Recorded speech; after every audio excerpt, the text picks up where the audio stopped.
Dua metode untuk menyingkirkan keakuan.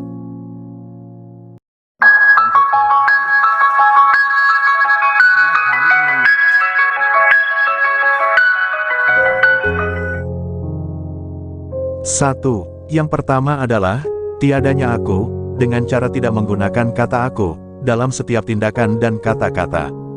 Pikiran, bukan pikiranku. Marah, bukan kemarahanku.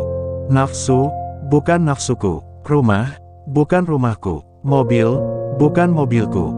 Ini adalah cara untuk mengidentifikasi emosi dan pikiran, agar tidak tersambung dengan aku. Dengan tanpa ada aku yang melekat pada apapun, maka pikiran akan jadi pikiran universal dan murni. Keadaan tidak murni disebabkan oleh ketersambungan dengan si aku, sehingga membentuk kepemilikan dan pengakuan. Pikiran bukan masalahnya, masalahnya adalah keakuan. Emosi bukan masalahnya tapi keakuanlah masalahnya. Jika pikiran hanya sebuah pikiran tanpa melekat kata aku, maka pikiran akan jadi utuh dan universal. Pikiran umum, pikiran semesta, ini akan menimbulkan kesadaran murni. Hal ini memungkinkan untuk tidak diperlukannya mengganti pikiran, dari force ke power. Tabel-tabel peta kesadaran Hawkins, itu sesungguhnya tidak diperlukan.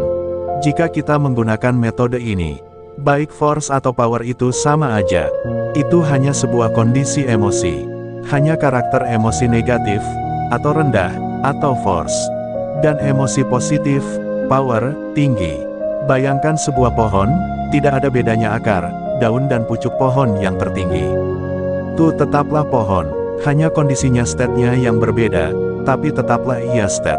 Meskipun tinggi, rendah dan sedang, sama tetap sebuah state.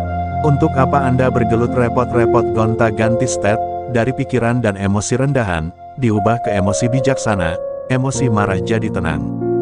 Kalau Anda praktek ketiadaan aku ini, Anda gak repot-repot gonta-ganti state. Karena state apapun, force atau power, itu gak akan mengganggu. Anda jadi orang baik dan jadi orang buruk, sama saja. Anda sama-sama orang. Jika ada kemarahan tapi yang marah itu bukan Anda. Apakah marah itu merusak? Tidak, marah bisa merusak jika itu Anda yang marah. Aku marah, kamu marah, itu baru merusak. Tapi jika sejak awal akunya gak ada, maka kemarahan itu jadi milik semesta.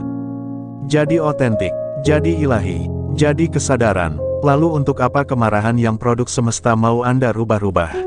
Toh sama aja, jika ada kemarahan dan kebajikan, keduanya gak ada yang lebih baik dari keduanya. Sama, hanya beda warna dan karakter. Jika Anda tidak hitam, dan tidak putih, maka Anda akan jadi warna. Warna itu bukan putih, juga bukan hitam. Warna adalah warna. 2. Metode nomor 2 ini adalah cara menyingkirkan keakuan Ananiah dengan pola menganggap semuanya seperti orang lain.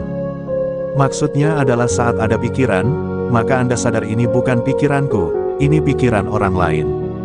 Ini rumah orang lain, ini tangan pihak lain, ini tindakan orang lain, ini perasaan orang lain, ini keburukan orang lain bukan aku.